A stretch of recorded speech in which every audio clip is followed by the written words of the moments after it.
Oh, okay, it's time to go. This clock is 2 minutes early. Okay, welcome everyone to our advanced camera and augmented reality session.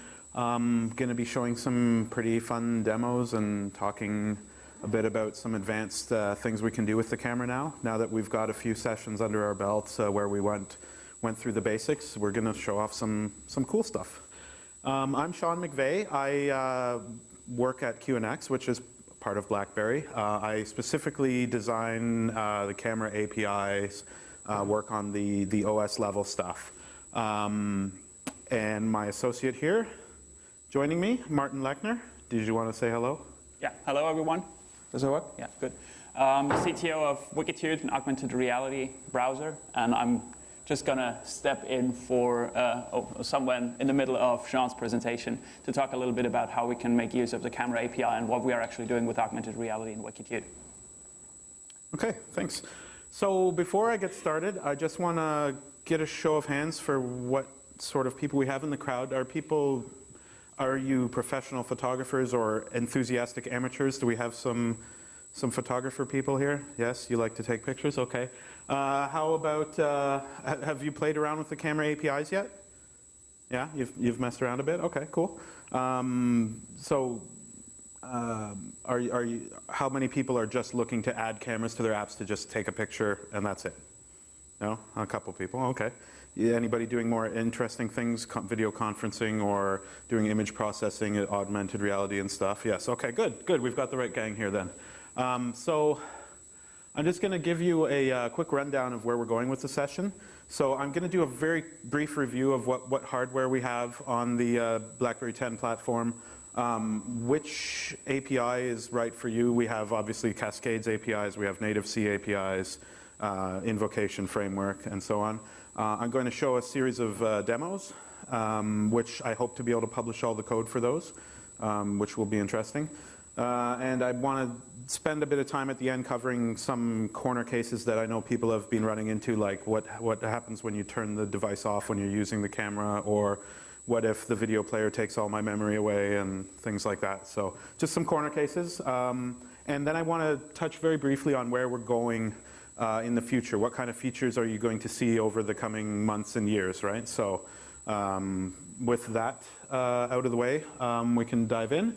And at the end, we're going to have a Q&A with the time remaining. If we run out of time, we can, you can always find me down in the Ask the Experts area, or you can contact me via email or whatever. But if you have any questions during the session, try and hold them to the end. If it's really urgent, you can put your hand up and we'll try and cover it. But try to hold off to the end.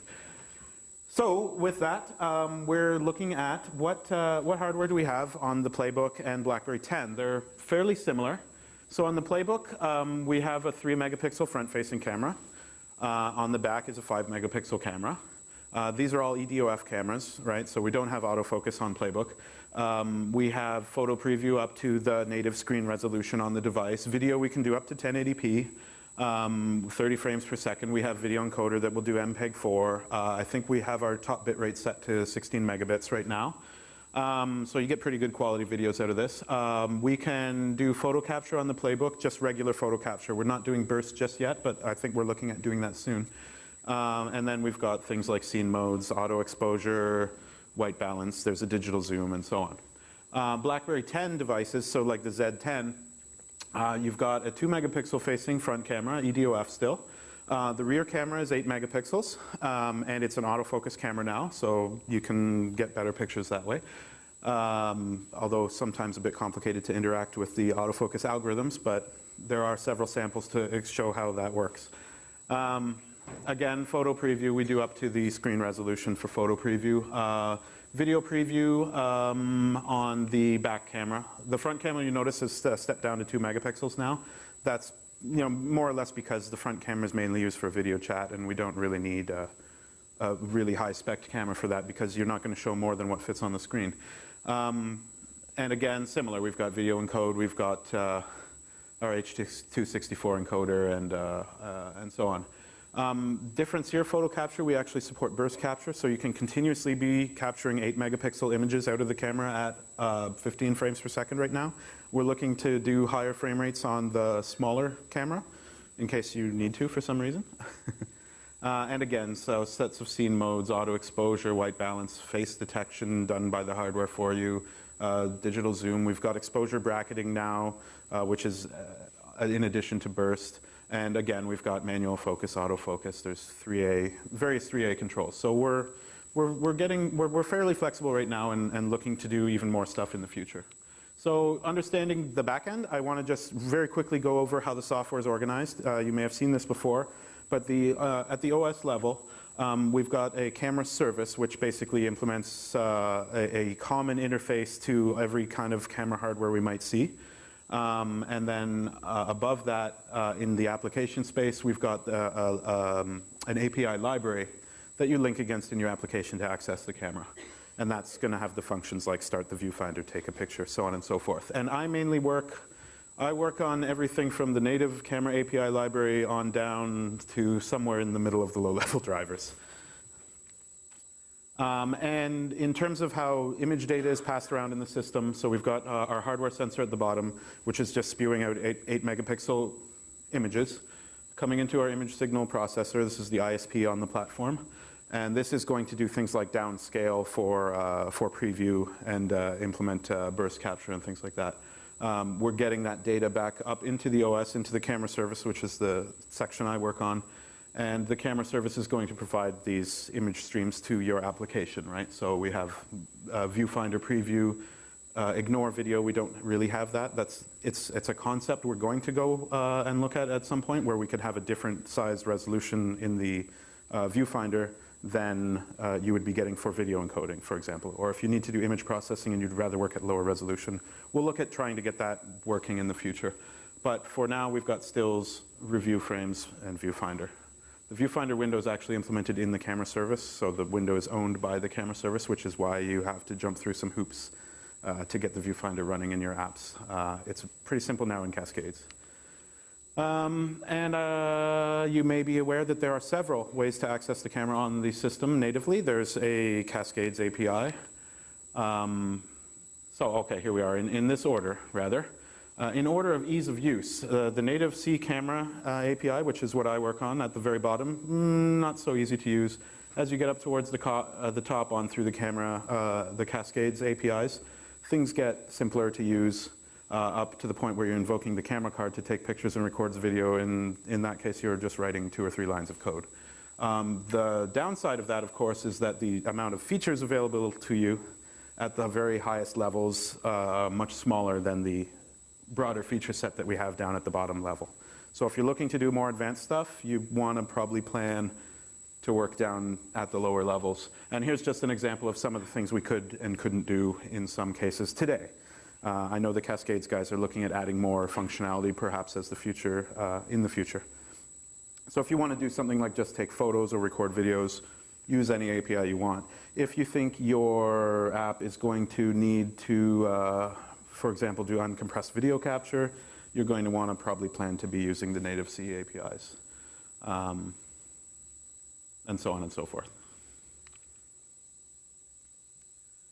So here's an example of how you would use that highest level API. So to invoke the camera card, my app just wants to take a picture and it's going to send it out to Twitter or Facebook or whatever. You're just going to use the invocation framework. There are some sessions here on that. There's several examples floating around on GitHub. You basically just say, I want to launch the camera card and I want to launch it in photo capture mode. And you tell it to go. And then it's going to call you back when it's done taking the photo. You're going to be given the file name of the photo that was saved. You can then upload it, do whatever you want. So pretty simple stuff. If you want to move up, or down the stack rather, into Cascades, look at, here's how we can use the camera in QML, for example. So we've created a camera control here. And a few more lines of code here, but in general, you're going to open a camera. Once the camera's open, you're going to start the viewfinder. Once the viewfinder is started, you can enable your buttons to take pictures and so on and so forth. So if someone's going to take a picture, we'll call camera capture photo. And once it's saved, we'll grab the file name and there you go. So a bit larger sample than the invocation framework, but a bit more flexible. You can control some more features that aren't available. If you need to add your own UI, for example, you're not happy with our UI for whatever reason, you're free to do your own stuff here. If you want to do it in C, it looks a bit like this. Now, don't be afraid of this, because most of that fourth column is just boilerplate screen, native screen setup. There's a bunch of BPS event loop stuff here, but don't be too frightened off from this, because this more or less boils down to just doing a few simple things here, and then there's a whole bunch of extra error handling and so on and so forth. So to use the camera in C, you're basically going to choose a camera to open. Then you're going to do a little configuration, say what resolutions you want, color spaces, so on and so forth. And you're going to start the viewfinder. When you start the viewfinder, the camera service, I mentioned before, the camera service owns the viewfinder window. That's going to be created, and your application is going to be notified of it through whatever framework you're using. If you're working just in C, you're going to be listening for screen events in your event loop. Once you have a screen event that tells you, hey, a window was created and joined your window group, you know that that's your viewfinder window, right? So you actually have to wait and get a handle to the window if you need to manipulate the window, move it around, or resize it, etc.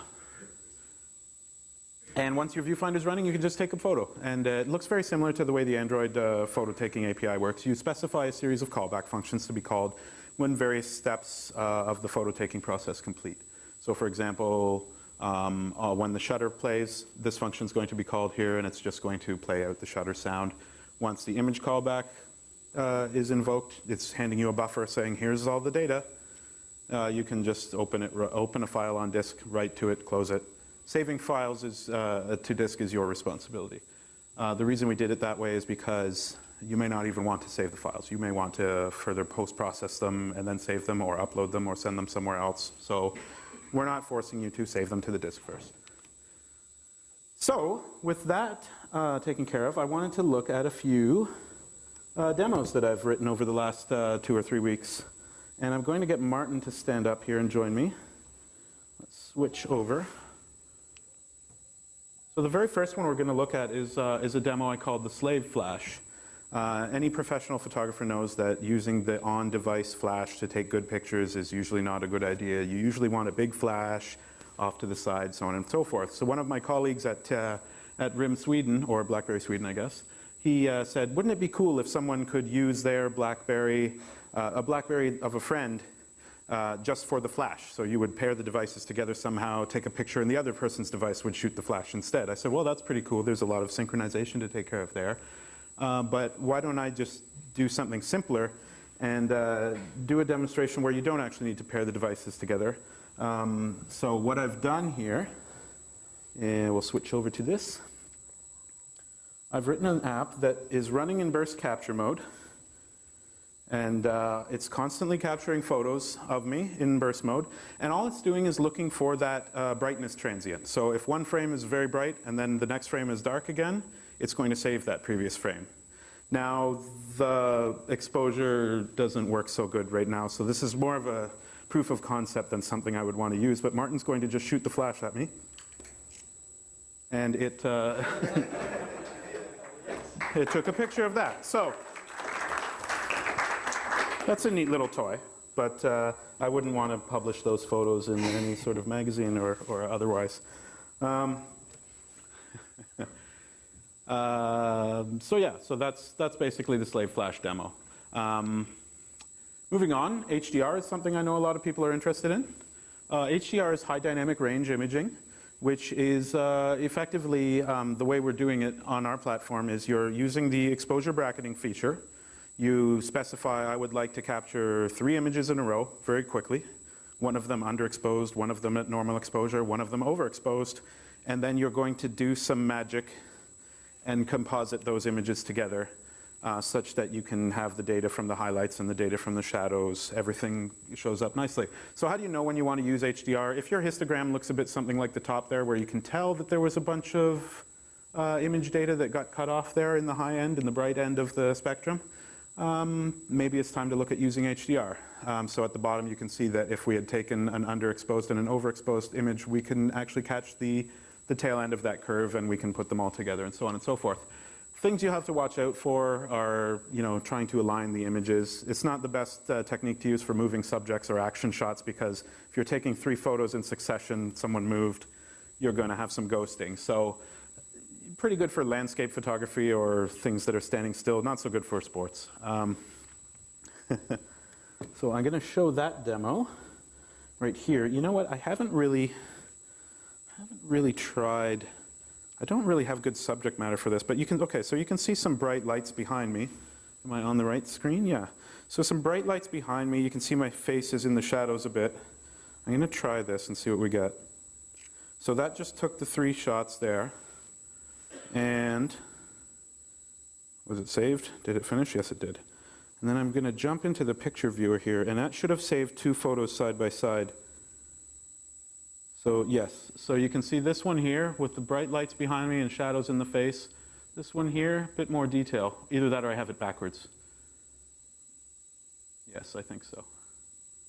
This is a before and after of what it's done. So a bit tough to see in this situation. If I was standing in front of a window with a nice background behind me, it would probably be easier to demonstrate. But that's not the point. The point is we can do it. In terms of HDR processing libraries or any sort of plugins you might need to use to do this, I know a lot of people are take pride in their own image processing algorithms. We're going to be providing some in the future. There are some on-device libraries that will be available for you to use these kind of features, or roll your own, whatever you want. The next demo I'm going to do, this is something some people asked for, is can we get the camera's viewfinder into an OpenGL texture? And the answer turns out to be yes, we can do that. It's a bit, it takes a few turns in the process, but I had someone help me put this demo together because I don't know OpenGL. What I'm doing in this demo, I'm going to use the video viewfinder. I'm going to put it in RGB mode because OpenGL kind of likes RGB data. I think it can actually process NV12 now using EGL image streams or something similar, but I'm not too familiar with it, so I stuck with simple. So I can show you what this looks like. So here we have something that looks like our Good Citizen demo with just a spinning cube. And you can see that we've got camera texture on that cube, right? And the frame rate is not too bad. It's pretty decent. I'm running the viewfinder at a slightly lower resolution because, I mean, the on-screen image isn't really 1080p. There's not enough pixels on the screen for that. But you can also see the advantage of being able to get these into textures is you can do, if I can tap on that little circle, come on. There, you can see you can apply pixel shaders and other such interesting things. You know, swirl, and so on. So anything you can do in OpenGL, it's interesting once you get camera textures in there. I'm going to publish that sample. I've kind of got it cleaned up, so you'll be able to look at the kind of tricks that I use to do that. Here's a good one. The next demo is the mustache recorder. So this is always fun. What we have here is we're using the face detection built into the camera stack. I'm detecting where the face in the image is, and I say, well, somewhere below the center is where a mustache would go. This sample I'll publish as well. It's going to show how to extract that metadata from the viewfinder stream. We actually have some support for detecting the orientation of faces as well now. It's a bit limited, but it does kind of work.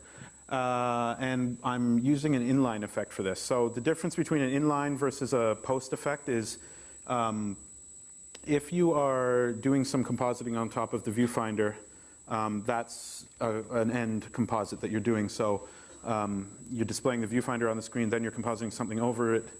The camera buffer is still untouched, right? So this one I'm demoing, I actually insert a filter in the middle of the camera image stream, which lets you modify the camera's hardware buffers before they go to the viewfinder, and before they go to the video encoder, and before they go to any other readers you might have in your application. So what this allows us to do, if we will switch over to the other input, there we go. What this allows us to do is have mustaches, which kind of work, and you can tilt your head and go in and out. There's a mustache there, but this is the mustache recorder. So if I record a bit of a video, with the mustache.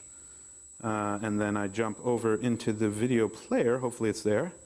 There is a video of myself with a mustache. So that's being encoded in H.264 along with the rest of the camera data. So kind of fun. But that's just showing how you can do some image processing work and leveraging some of our existing infrastructure for that. This is a cool one.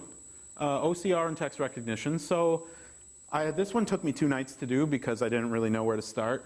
There are several open source OCR libraries out there. I chose to try out Tesseract, which worked okay for me.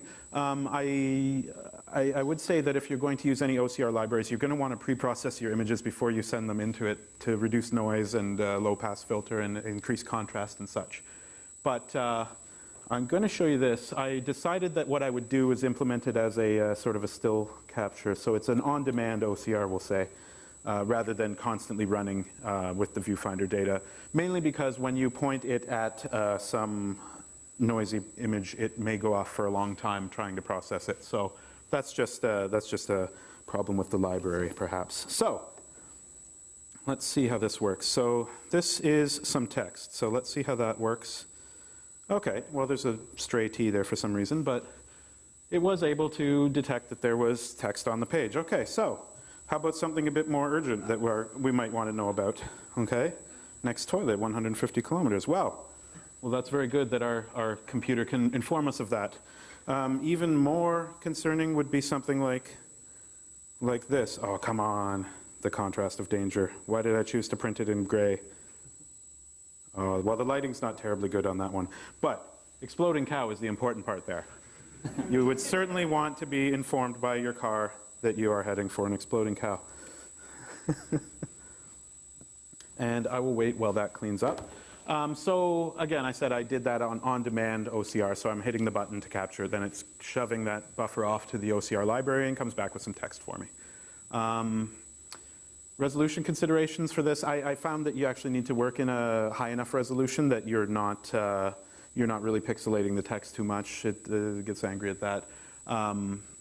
Color spaces. Oh, color spaces, interesting note here. Most image processing you'll ever need to do is typically done in grayscale. So the YUV data, or NV12 data, which is YUV, coming from the camera is perfect for this because it's already got the pixels in grayscale in the Y plane, in the luminance plane.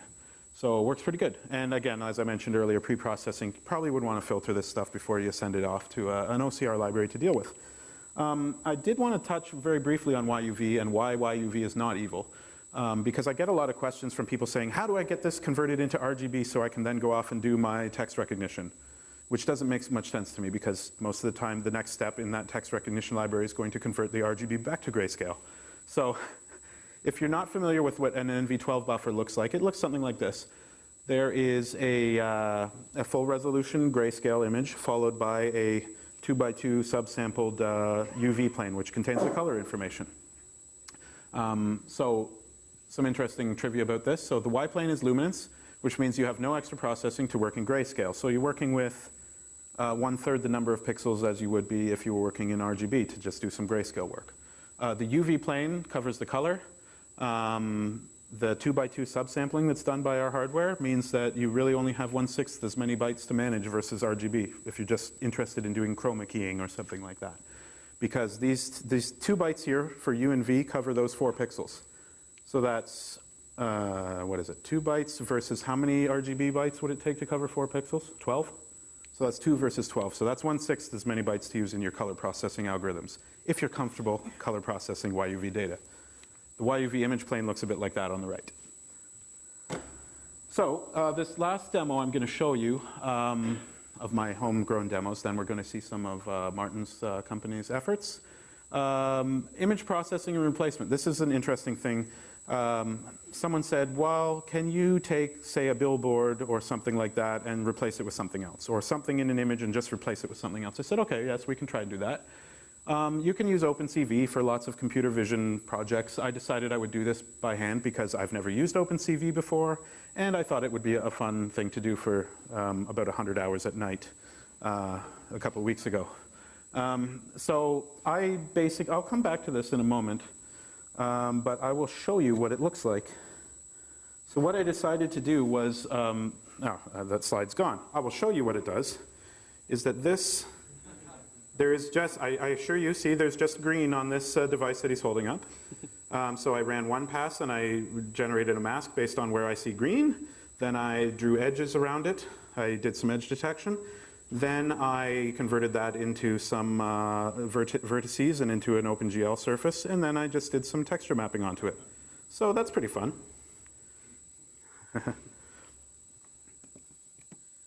And again, I'm going down the list of steps here. I did all these things by hand. I'm sure there's some off-the-shelf solution that just does this for you. You give it an image and it gives you back a rectangle. I would love to see such a thing. But I will probably publish this. It's very messy right now because I approached each of these problems one at a time as I was coding this. I said, what do I need next? I need edges. How am I going to do that? So this is basically what I'm doing. So that's pretty cool. So why did I do all these demos, and why did I choose these ones in particular? And why would something like replacing an image with an owl be useful, or OCR? Well, what happens when you put these things together? You can identify an object in an image. You could say, for example, be driving in your car and there's a camera in your car, or walking around with a camera, and you can identify a sign on a shop or a road sign on the highway. You could pull that piece of the image out, do your text recognition, do something else with it. Any suggestions? Maybe send it to Google Translator or some sort of translation service. And then you can render that back into the image and profit from your amazing application, right? So I would love to use something like that for traveling around different countries. You could, if you're confused at what's on the menu, there it is. Now you can see what's on the menu. So pretty cool. What I would like to touch on next, and this Martin is going to take over for a bit, is augmented reality. So the demonstrations I just gave are augmented reality. Some of them are. But it begs the question, what is augmented reality? And I guess it depends who's talking. So I'm going to tell you what I think augmented reality is. Augmented reality, we usually start with some image of the world. It could be from a camera. Maybe you don't have the image data. Maybe we're just rendering a heads-up display over top of a windshield or a pair of glasses or something, right? Like goggles. It's going to involve blending different multimedia into these image streams, right? So text, video, images, identifying where points of interest are, for example. You're going to want to deal with positioning images on the screen correctly so that they look like they're part of the scene. So when you pan the camera, things in the frame move accordingly, right? So they look like they're stuck in the world that you're looking at. And how do you get that sort of information to do all this kind of complicated processing and rendering? You need to deal with all the inputs that are available to you, right? So inputs could be image data from the camera that you're going to process, or it could be information from the gyroscope or the compass so it knows which way you're pointing or how you're tilting the device so you can update your display accordingly. Why should you care about this stuff? It's pretty cool. We're talking about next generation UI concepts here, right? Like if you're looking, look 20 years down the road, are people going to be carrying phones around or laptops? I don't know. Maybe you're wearing glasses that have some sort of constant augmented reality interface in them. So these are next generation, future kind of tech. So it's cool to be in on the leading edge of this stuff. Also, I find usability is an interesting point to bring up here, is because if you, say, can blend an augmented reality camera app with a news reader, I think it would be safe to read that news walking down the sidewalk. And as long as you can see what's in front of you still and you're not in and out of different apps to do different things, I think it might maybe be a bit, maybe it's a bit safer way to read your news or browse the web is through augmented reality. So with that, I'm going to hand the presentation over to Martin. Thank you. Thanks.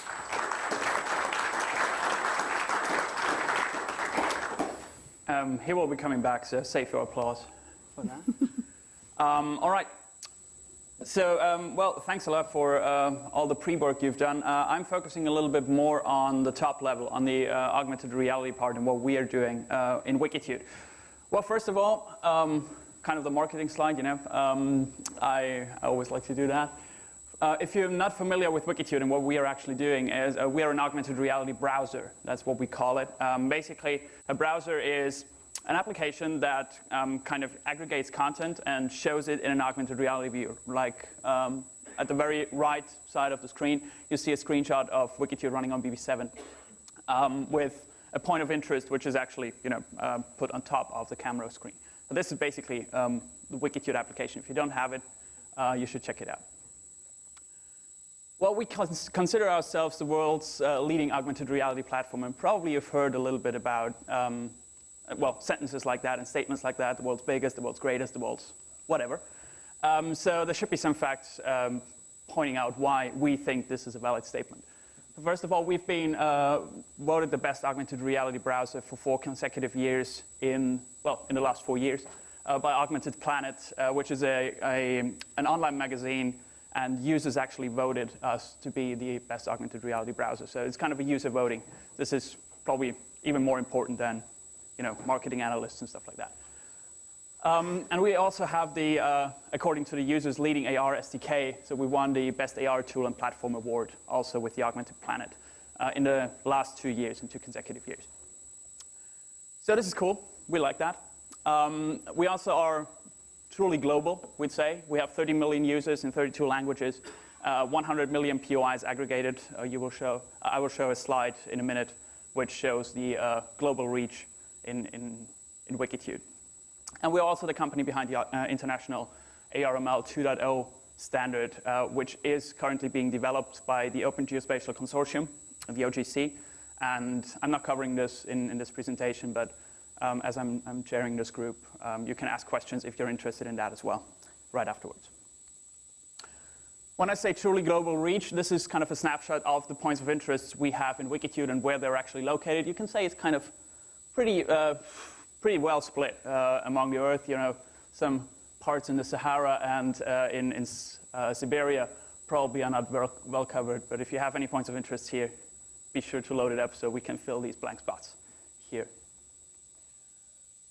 So now, for you as a developer, what can you do with Wikitude? What can you actually achieve with Wikitude?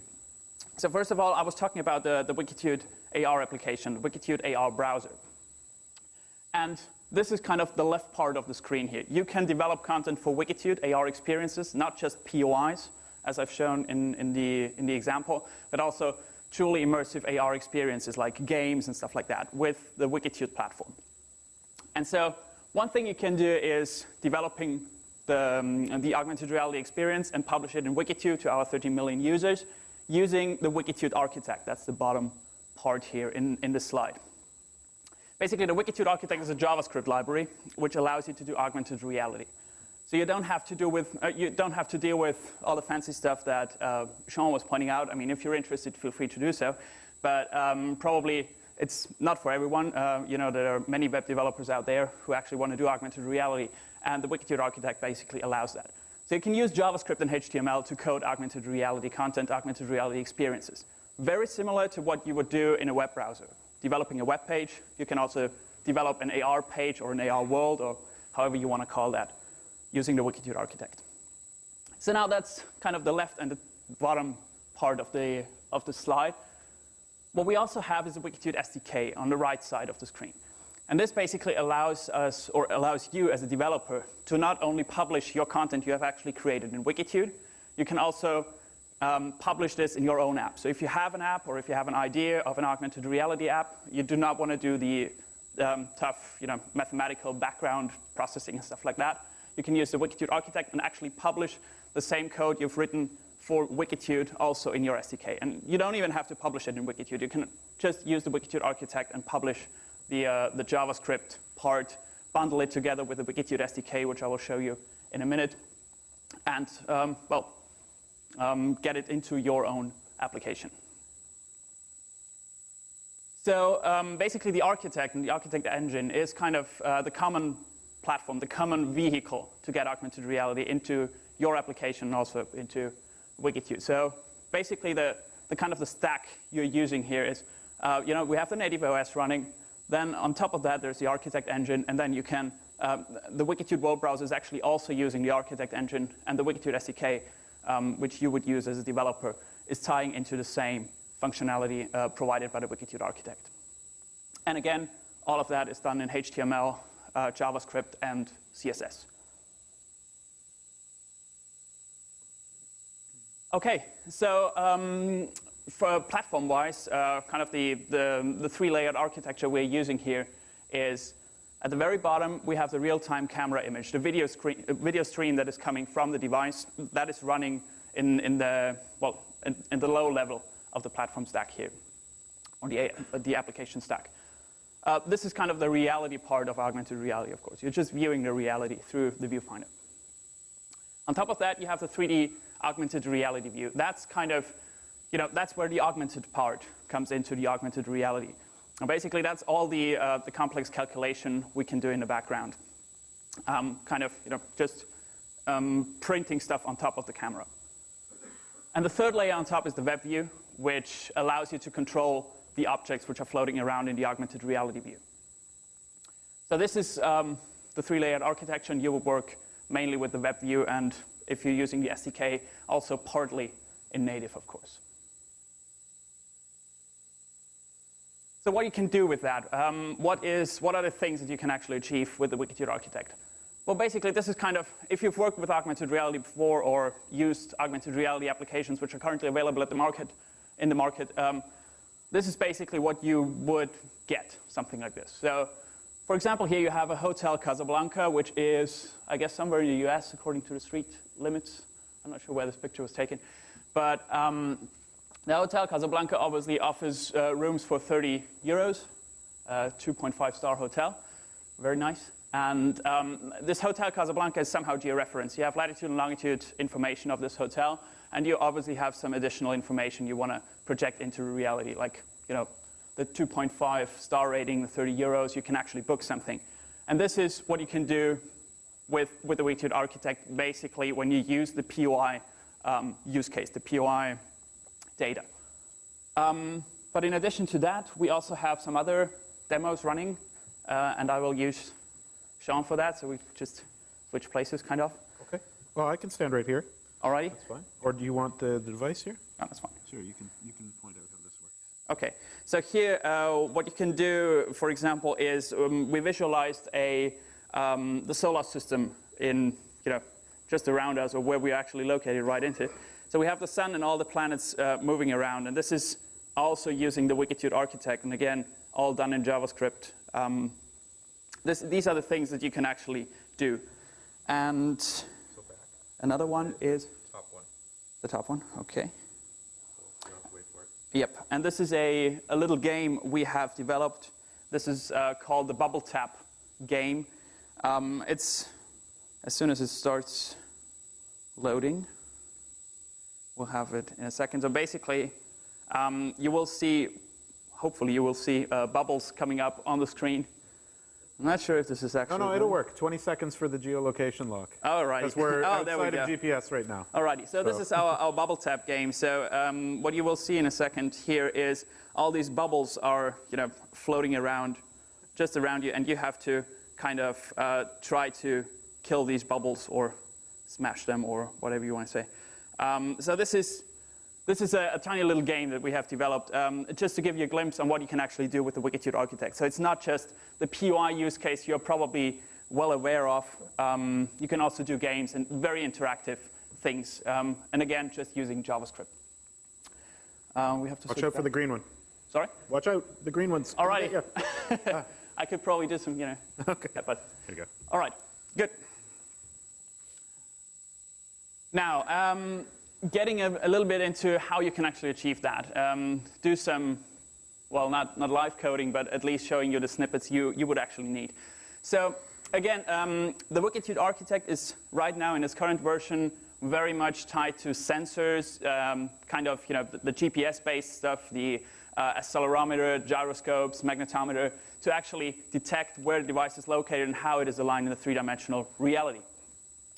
So this is what we call geo-objects. Geo-objects basically have a location somewhere.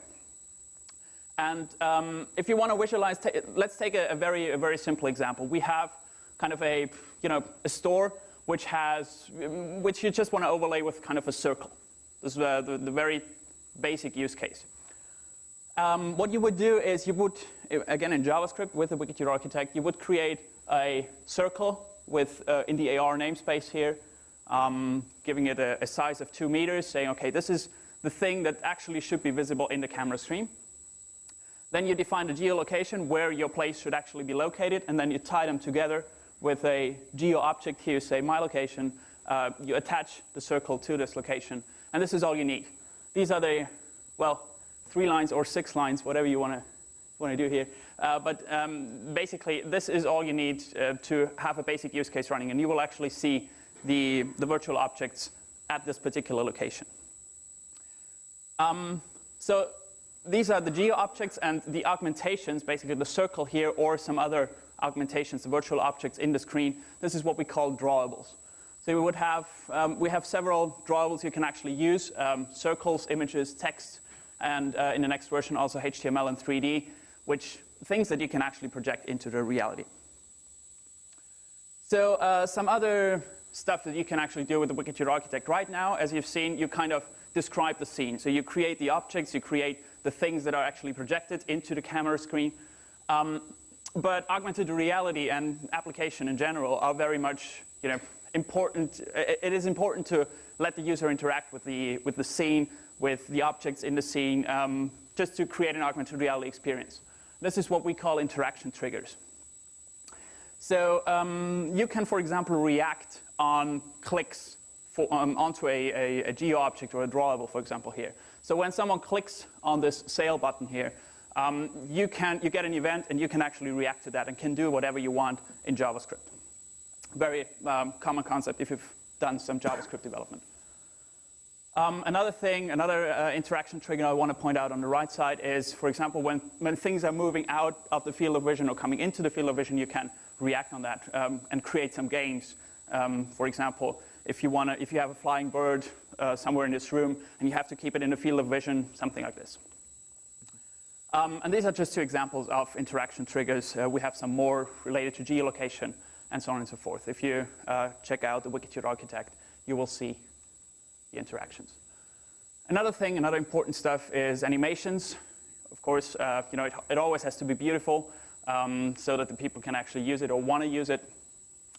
And what we introduced here is a bunch of animation types you can actually do. First of all, there is the property animation, a very simple animation. You can animate a property to change its value from A to B over a course of X milliseconds.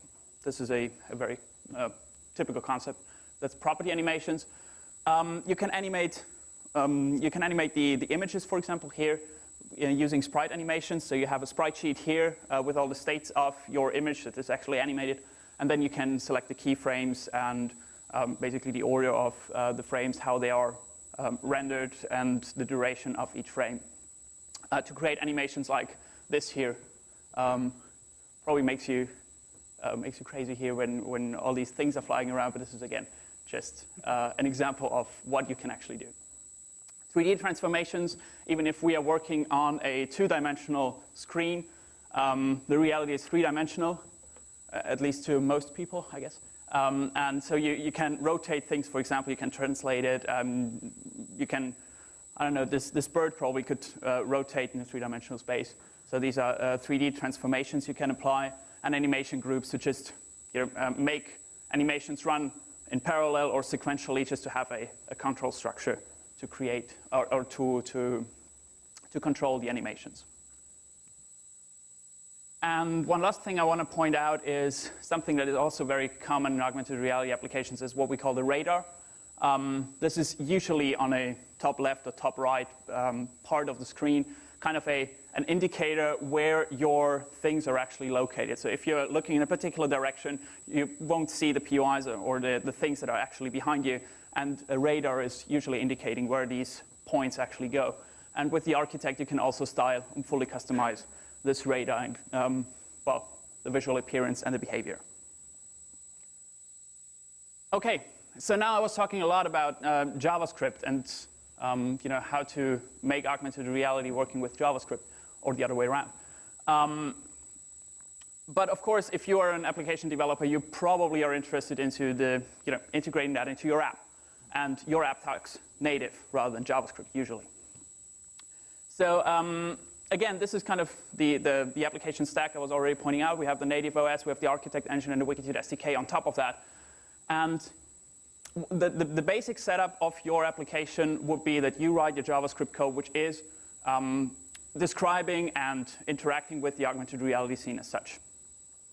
But now, if you have an app, again, as I said, you probably want to integrate that, or you want to communicate with the JavaScript part natively in your app. So if, for example, a user presses a button or presses a virtual object in the augmented reality scene, you probably want to react in your application, not just in the JavaScript world where all the augmented reality objects are. So this is why the Wikitude SDK also talks native C and C++. And these are the interfaces that we have created for you, what you can actually do here. These are just a couple of things I pointed out here, probably the most important things you will need. First of all, what you can do is you can call a JavaScript, any JavaScript that you want to execute in the JavaScript world, you can call from your native app. So just put in a JavaScript string, and well, it will evaluate in the JavaScript world. Load URL is basically, a kind of loading your augmented reality world. First, initialize it, basically. So loading it for the first time, or if you want to completely change context, you can change it over and move over to another, context, another page or another world. And then probably a very important thing here is also this one, the register URL listener. This is exactly where you can interact from JavaScript into native and communicate in this way. So what you would do is you would register a URL listener, which is listening for a particular protocol, a URL protocol, which is Architect SDK. So as soon as you call in an Architect SDK protocol URL in the JavaScript world, you will get a notification in native, and you can react accordingly. So you can, trigger something in your own app rather than just in the JavaScript. So now, how can you integrate this thing in, or the architect view in your application? So there are two ways to do that. One is QML, the other one is C++. And this is very straightforward. I'd say you have to register the architect view type so the QML knows about it. And you have to initialize that. You have to load the augmented reality view. And this is how you actually, include that in your QML application. So this is one thing, or one way to do it, and the other way is using C++. Again, very straightforward. You have to do a little bit more things, but again, you're more flexible, as Sean was already pointing out. So you create your container, you create the augmented reality view, and again, initialize it and load it, and this is all you have to do.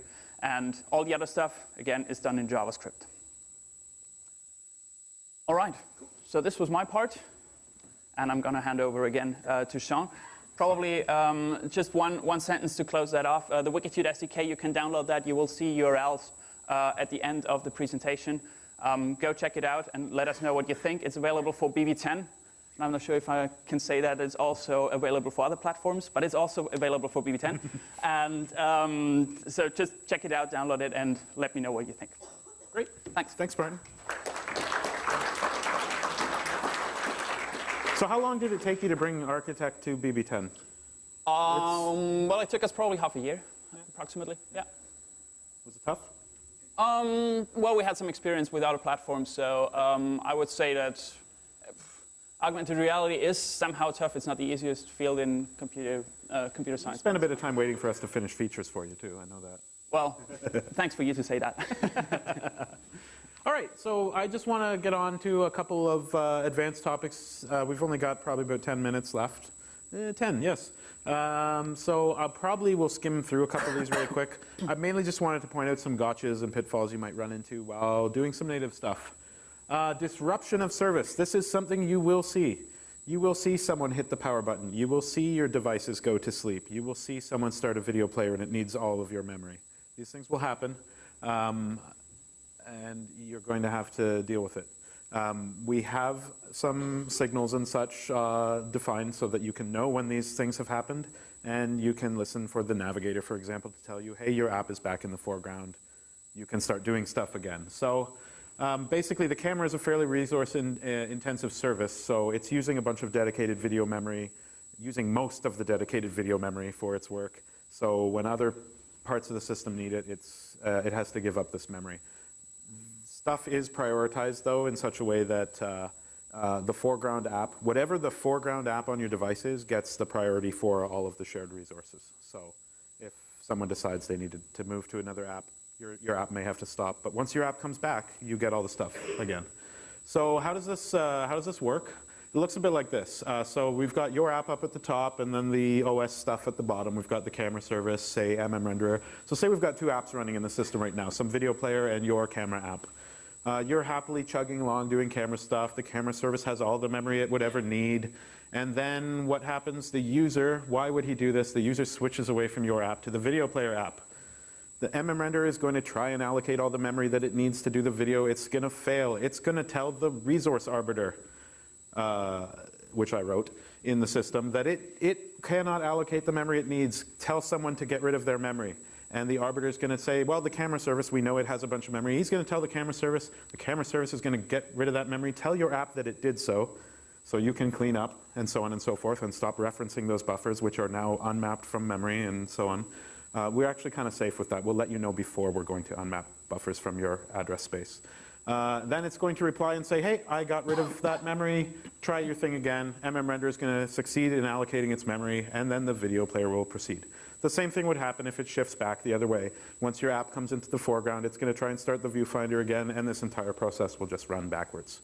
So this is very similar to as well how power down works. The camera service tells you, hey, I got to shut down, and you have to deal with it, clean up, and so on and so forth.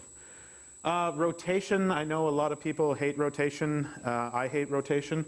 I have a 20-page slide deck internally that I use to describe rotation to new developers on our team, and everyone is still very confused. The one thing to take away from this is that cameras are typically portrait devices, or not portrait, they are typically rectangular. They're not square. They usually have a long axis and a short axis. For something like the playbook on the right, we put them in so that the top is up because we want to match it to the aspect ratio of the screen, because it doesn't make much sense to put a camera in a device orthogonal to the direction of the screen, because you're then putting black bars in all the time, and it's not so good. Why not take advantage of all the screen space? So what we do in the portrait devices like the Z10 is the camera is actually installed sideways so that if you want a full frame image, you can display it on your screen nicely. What this basically means is that we're going to see 4 to 3 aspect ratios on one device and 3 to 4 aspect ratios on the other device, and so on and so forth. So you're going to have to deal with the fact that these cameras are sideways sometimes. And I say sometimes because on some of our devices, the buffers can actually be rotated for you so that they're rendered into physical portrait-shaped buffers. In some cases, they can't be, so they have to be left landscape, and your app just needs to know how to deal with sideways buffers if you happen to be reading and looking at pixels and so on. So here is a very, very quick, very high-level flyover of how rotation works. So your camera sensor, you can see that it is a landscape camera sensor, because they all are. 0, 1, 2, 3, that shows that the first byte is in the top left, and then the next one is to the right of it, and so on and so forth. We've installed it sideways in the Z10, or the Dev Alpha here, for example. What does that mean? Well, if we have something we're taking a picture of, like this friendly goose, he's going to be captured like this in that image buffer. And what if I were to tell you that that buffer actually is oriented the same way as this camera sensor? So when your software processes this buffer, it's going to see the pixels in that order, and of course the subject is going to look sideways. Okay. On a device where we actually support the buffers being aligned upright for you, it looks slightly different. So now you have two paths, two different ways of rendering this on screen. The top one, you would then rotate that again to show it on screen upright. The bottom one, you didn't have to do anything, right? So there are several APIs, and I just published a fairly in-depth sample which shows how to handle querying what orientation the sensor is installed in, finding out what supported rotation modes we have, and so on. So I'm just going to follow up with this one quick tip that will probably save you some frustration. This is how I figure rotation out at my desk when I need to. I take a Post-it note, I put an arrow that says the sensor, this is the top of the sensor.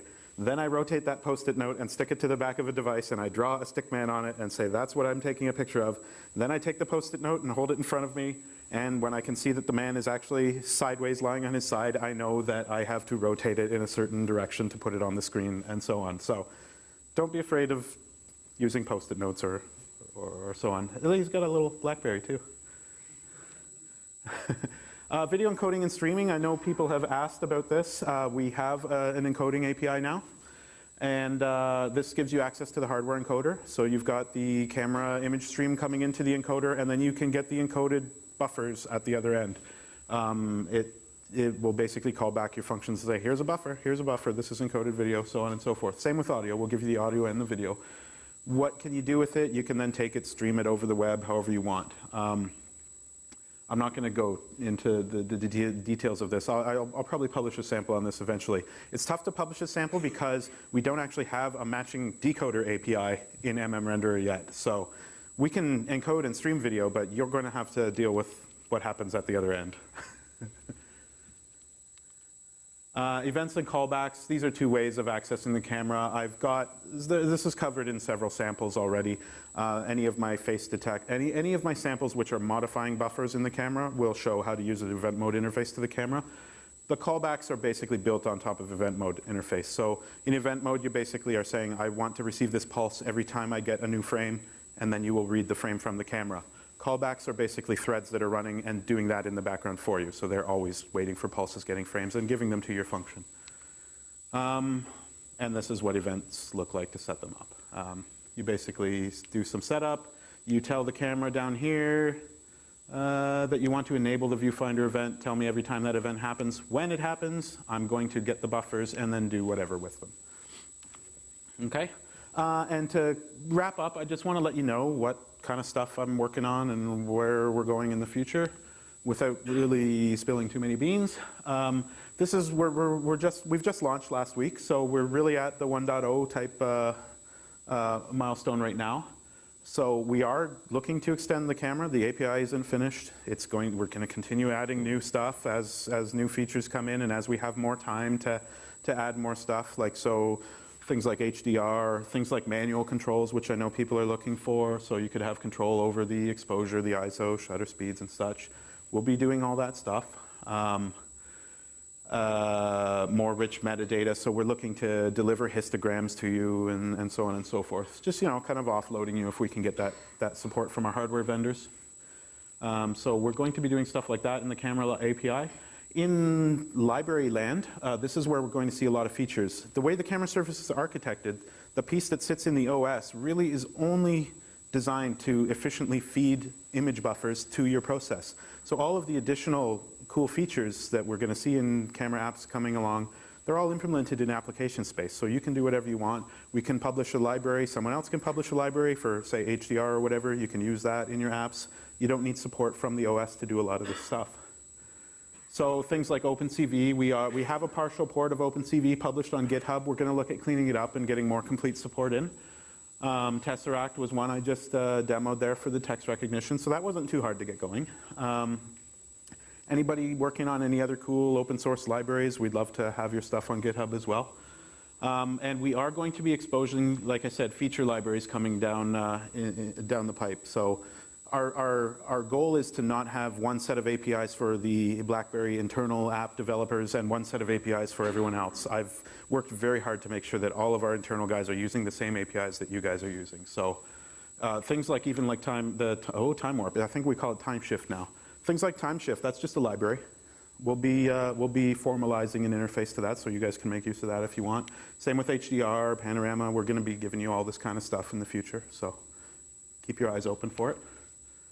And like I say, more samples are always coming. On GitHub, we've got lots of camera samples. Yep, that's about it. So, any questions? We've probably only got about 5 minutes for questions right now, but yeah. Oh, 2 minutes even. Oh, this clock is horribly wrong. Oh no, it's the angle.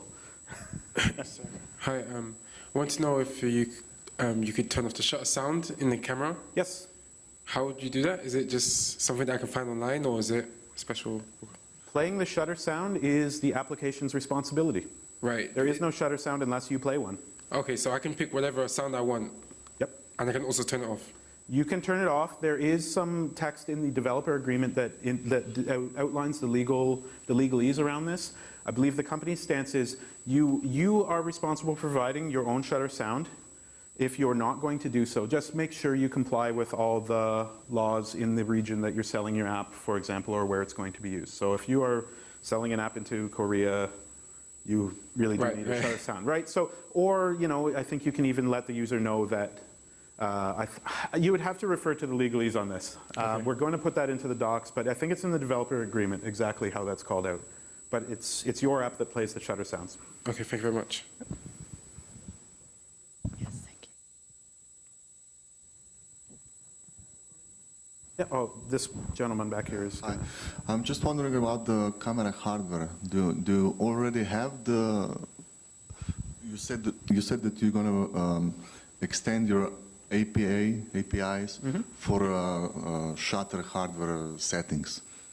For manual settings, yes. Yeah. The camera already supports this. You only don't have APIs. Yep. So the camera as a system is the image signal processor coupled with the sensor. And getting access to manual controls is an image signal processor function. So that's basically software. Can you specify more details about the hardware? Not really. It's it's either custom or off-the-shelf ISPs and what sensors we're using. You can query the sensor hardware capabilities. There's an API to know like what's the field of view, how many megapixels, the size of the sensor, and so on and so forth. You can query some of that stuff. Thank you. Yeah. And someone up here had a question. We have 1 minute, so this will be the last question, and then you can find me elsewhere. It was specifically about the AR architect system. Does it have any kind of marker recognition and streaming video on top of that, for example, or is it just geolocation based? Well, right now, the version we have, you can download right now is only geo-based, but we are working in the background to get that also. Natural feature tracking, marker tracking, and all the other stuff that you will see. The computer vision part, basically, will come into the SDK sooner or later. Oh, and here's the more info page, in case anybody wants it. Right. We have some, this will all end up online, the presentation, so you can look this stuff up later. But there is a camera wiki page on GitHub which links to all my samples, the docs, etc. And also, there's links to Architect here as well for you to download. Right. Great. That's it. And don't forget, this is the slide they always add to the end of your slide deck. Thanks, everyone.